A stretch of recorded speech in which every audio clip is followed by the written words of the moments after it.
সুপ্রিয় দর্শক, আসসালামু আলাইকুম। আপনাদের সবাইকে স্বাগত জানাচ্ছি। এখনকার আলোচনা আপনাদের সঙ্গে আছি আমি সিরাজুল ইসলাম। দর্শক, মাত্র কয়েক ঘন্টার ব্যবধানে মধ্যপ্রাচ্যের পরিস্থিতি কিন্তু বদলে গেছে।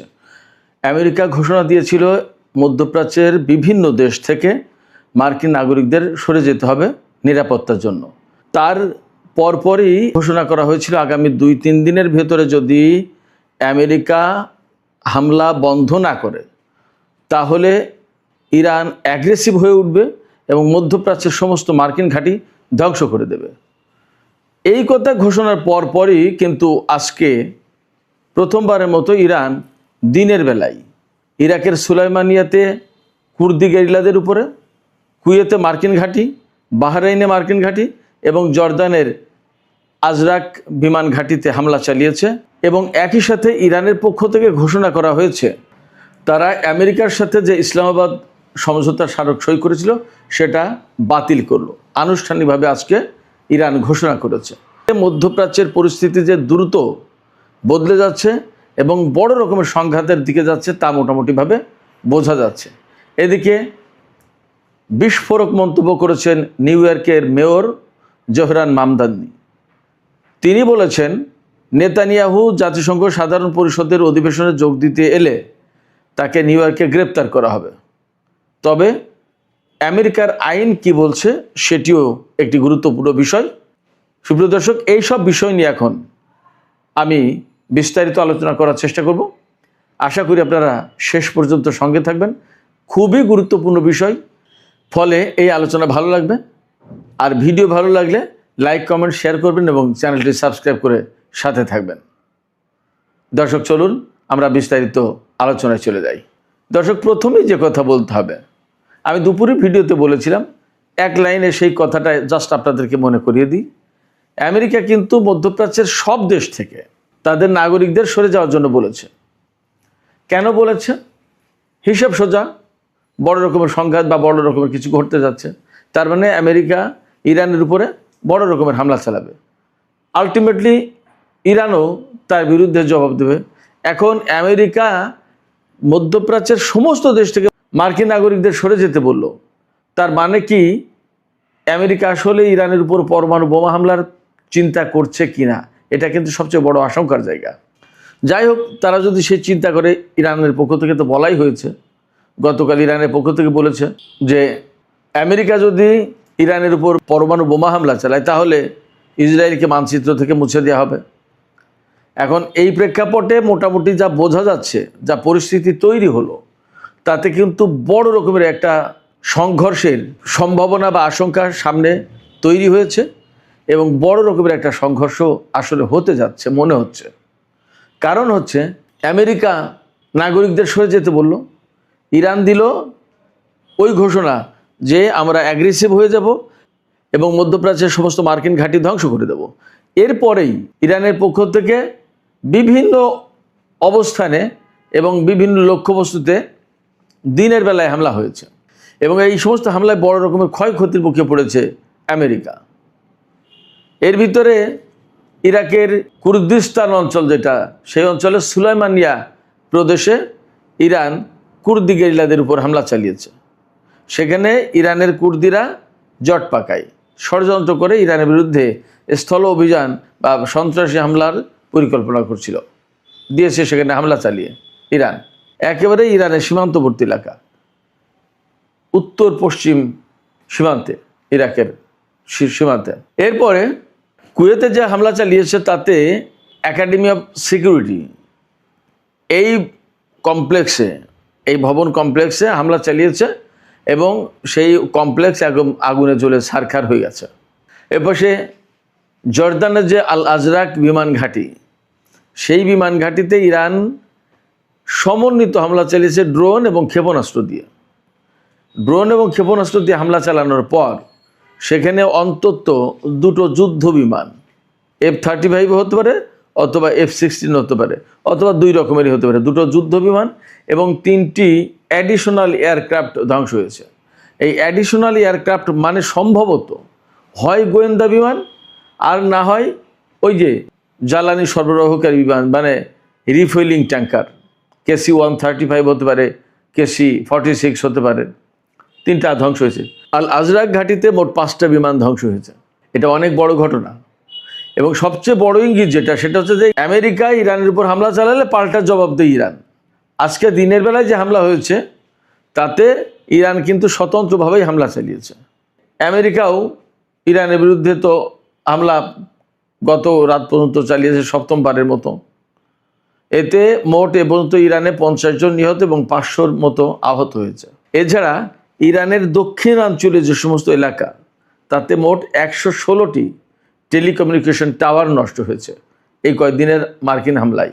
তো এই প্রেক্ষাপটে বা এই অবস্থার ভেতরে ইরানের পক্ষ থেকে আজকে ঘোষণা করা হয়েছে যে ইরান আনুষ্ঠানিকভাবে আজকে থেকে ইসলামাবাদ সমঝোতা স্মারক থেকে বের হয়ে গেল। তার মানে এর কোনো ধারা উপধারা এখন আর ইরান বাস্তবায়ন করতে বাধ্য নয়, বাস্তবায়ন করবে না। এ কয়েকদিন যদিও আমেরিকা এবং ইরানের ভেতরে যুদ্ধ ছিল, কিন্তু ইরান এই চুক্তি বাতিল করেনি। আমেরিকা বলেছিল যে ডিল ইজ ওভার, মার্কিন প্রেসিডেন্ট ডোনাল্ড ট্রাম্প বলেছিল, কিন্তু ইরানের পক্ষ থেকে এরকম কোনো ঘোষণা দেওয়া হয়নি। আজকে আনুষ্ঠানিকভাবে ঘোষণা দেওয়া হয়েছে। এই ঘোষণা দিয়েছেন ইরানের অন্যতম উপপররাষ্ট্রমন্ত্রী কাজেম গরিবাবাদি। সেই অনুষ্ঠানে সম্ভবত জাতীয় সংসদের স্পিকার বাকের কলিবাবও ছিলেন। যাই হোক, এই যে ঘোষণা, এই ঘোষণা কিন্তু অনেক বড় ঘোষণা, যেখানে কূটনৈতিক উপায়ে নতুন করে আবার উদ্যোগ নেওয়া হবে কিনা শান্তি প্রতিষ্ঠার বা দুই পক্ষের ভেতরে একটা মীমাংসা করার, সেই জায়গায় ইরানের পক্ষ থেকে আজকে এই ঘোষণা মানে হচ্ছে ইরান একেবারে চূড়ান্তভাবে যুদ্ধের দিকে চলে গেল। এবার সে পাকিস্তানের পররাষ্ট্রমন্ত্রী আজকেও বলেছেন যে ইসলামাবাদ ঘোষণা বাস্তবায়ন করা উচিত, এর আলোকে শান্তি প্রতিষ্ঠার চেষ্টা করতে হবে, কিন্তু ওপাশে ইরান সমঝোতা স্মারক বাতিল করে দিয়েছে। এপাশে পাকিস্তানে নিযুক্ত ইরানের রাষ্ট্রদূত রেজা আমিরি তিনি বলেছেন ইরানের যে সমস্ত বেসামরিক লক্ষ্যবস্তুতে হামলা চালিয়েছে এটা আমেরিকার পক্ষ থেকে এক ধরনের উন্মাদনা ছিল। এই উন্মাদনার জবাবে ইরানকে এখন ওই ইসলামাবাদ সমঝোতা স্মারক থেকে বের হয়ে আসতে হলো এবং আমেরিকার বিরুদ্ধে বড় রকমের যুদ্ধ শুরু করতে হলো। তো এই যে ইরানি কর্মকর্তাদের অবস্থান ঘোষণা, সামরিক বাহিনীর মার্কিন অবস্থানগুলোতে দিনের বেলায় হামলা, তার আগে ইরান এবং আমেরিকার পক্ষ থেকে পাল্টাপাল্টি ঘোষণা, সব কিছু মিলে মোটামুটি পরিষ্কার হচ্ছে যে মধ্যপ্রাচ্যের পরিস্থিতি কিন্তু খুব দ্রুত বদলে যাচ্ছে। এবং আমরা যে কথা বলে আসছি গত 2 দিন ধরে যে মধ্যপ্রাচ্যে চূড়ান্ত লড়াই শুরু হতে যাচ্ছে কিনা, গত রাতের ভিডিওতে আমরা বলেছিলাম, অর্থাৎ 17 জুলাই রাতের ভিডিওতে বলেছিলাম যে ইরানের পক্ষ থেকে বলা হয়েছে যে মার্কিন নৌবাহিনীর বিরুদ্ধে ইরান খুব শর্ট টাইমে চূড়ান্ত যুদ্ধ শুরু করবে এবং সেই চূড়ান্ত যুদ্ধের 0 আওয়ার, এই 0 আওয়ার একদম কাছাকাছি চলে এসেছে। তার মানে যে কোনো মুহূর্তেই ভয়ঙ্কর যুদ্ধ শুরু হতে পারে হরমুজ প্রণালীতে। তো আমরা সবগুলো ডট যদি মিলাই তাহলে দেখা যাবে যে আমাদের কথাই মোটামুটি অনেকটা ঠিক হতে যাচ্ছে। মধ্যপ্রাচ্যে বড় ধরনের সংঘর্ষ শুরু হতে যাচ্ছে এবং হতে পারে এই লড়াই একেবারে চূড়ান্ত লড়াই, যে লড়াইয়ের ভেতর দিয়ে ইরান এবং আমেরিকার মধ্যে অনেক কিছুর ফয়সালা হবে। সেই লড়াইয়ের দিকেই সম্ভবত এগিয়ে যাচ্ছে। জানি না আসলে পরিণতি কি হবে, তবে আশঙ্কা কিন্তু আমার তেমনই। সুপ্রিয় দর্শক, এ পাশে আরও গুরুত্বপূর্ণ 3টি খবর আছে অন্তত।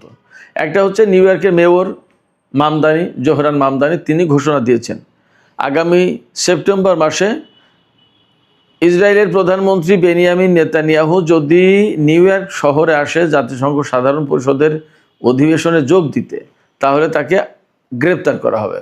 জাতিসংঘ সদর দপ্তর কিন্তু নিউ ইয়র্ক শহরে, আর নিউ ইয়র্ক শহরের মেয়র কিন্তু জোহরান মামদানি। অতএব তার এই ঘোষণার গুরুত্ব কিন্তু অনেক। আন্তর্জাতিক অঙ্গনে আমেরিকার সাথে ইসরায়েলের সম্পর্ক এবং নেতানিয়াহুর আমেরিকা সফর অনেক কিছুর সাথে জড়িত এবং এর গুরুত্ব কিন্তু অনেক। এই যে মামদানি ঘোষণা দিলেন, এই ঘোষণা ডেফিনেটলি ফিলিস্তিন, লেবানন বা ইসরায়েলের বিরুদ্ধে যে সমস্ত দেশ তাদের পক্ষে গেল। এখন প্রশ্ন হচ্ছে যে মামদানি নেতানিয়াহুকে আটক করতে পারবেন কিনা। এই প্রশ্ন তুলছি কেন? এই প্রশ্ন তুলছি এই কারণে যে আমেরিকা কিন্তু আইসিসির সদস্য না, আন্তর্জাতিক অপরাধ আদালত যেটা তার সদস্য না। যারা সদস্য না তাদের জন্য কিন্তু আইসিসির আইন বা কোনো গ্রেপ্তারি পরোয়ানা বাস্তবায়ন করা মাস্ট না, অবশ্যই না, ম্যান্ডেটরি না। গাজায় গণহত্যা চালানোর অভিযোগে আন্তর্জাতিক অপরাধ আদালত নেতানিয়াহুর বিরুদ্ধে গ্রেপ্তারি পরোয়ানা জারি করেছে। এই যে নেতানিয়াহুর বিরুদ্ধে গ্রেপ্তারি পরোয়ানা জারি করলো আইসিসি, এই পরোয়ানা বাস্তবায়ন করার দায়িত্ব যারা আইসিসির সদস্য তাদের। আমেরিকা যেহেতু আইসিসির সদস্য না, ফলে তারা কিন্তু এই আইন মানতে বাধ্য না। সেক্ষেত্রে মামদানি কি নেতানিয়াহুকে গ্রেপ্তার করতে পারবেন কিনা, কারণ আমেরিকা তো আইসিসির সদস্য না। এখন প্রশ্ন হচ্ছে, নিউ ইয়র্কের মেয়র হিসেবে জোহরান মামদানি আইনগতভাবে তার বিরুদ্ধে কোনো ব্যবস্থা নিতে পারবেন কিনা সেটা খতিয়ে দেখার ব্যাপার, বা আমেরিকার আইনের কোনো ফাঁক ফোকর আছে কিনা যে ফাঁক ফোকর দিয়ে নেতানিয়াহুকে গ্রেপ্তার করার ব্যবস্থা করা যায়। এইগুলো খতিয়ে দেখছেন মামদানি। তিনি বলেছেন যে আমি আইন বদলাবো না, তবে আইন, বর্তমান আইনের যা আছে তা কি আছে সেগুলো আমরা খতিয়ে দেখার চেষ্টা করছি। যদি এই আইনের ভেতরে এমন কোনো অপশন থাকে, প্রভিশন থাকে নেতানিয়াহুকে গ্রেপ্তার করা যাচ্ছে, তাহলে গ্রেপ্তার করব। মামদানি আজকে কেন এই কথা বলছেন? মামদানি আজকে এই কথা বলছেন এই কারণে, তিনি মেয়র নির্বাচনের আগে এই কথা বলেছিলেন যে আমি যদি মেয়র নির্বাচিত হতে পারি আর নেতানিয়াহু যদি আমেরিকা আসে, তাহলে আইসিসির রায় বাস্তবায়ন করব, তাকে গ্রেপ্তার করব। সেপ্টেম্বর তো কাছাকাছি, জাতিসংঘ সাধারণ পরিষদের বার্ষিক অধিবেশন চলে আসছে প্রায় সামনে। এই অবস্থায় মার্কিন সাংবাদিকরা মামদানিকে জিজ্ঞেস করেছেন যে আপনি কি এখনও সেই ঘোষণার উপর অটল? নেতানিয়াহু যদি আসে তাহলে কি আপনি গ্রেপ্তার করবেন? এই প্রশ্নের জবাবে তিনি জানিয়েছেন যে হ্যাঁ, তাকে গ্রেপ্তার করার ব্যবস্থা নেব, তবে আইনে কি আছে সেটা দেখতে হবে, যদি হয়ে যায় তাহলে তাকে গ্রেপ্তার করা হবে। সুপ্রিয় দর্শক, এ পাশে আরও দুটি খবর আছে, দুটোই ইসরায়েল রিলেটেড। একটি খবর হচ্ছে সিরিয়ার রাজধানী দামেস্কের মাত্র 20 কিলোমিটার দক্ষিণে সম্ভবত আল জামদালাব এলাকায় ইসরায়েল একটি হাসপাতাল নির্মাণের কাজ শুরু করেছে।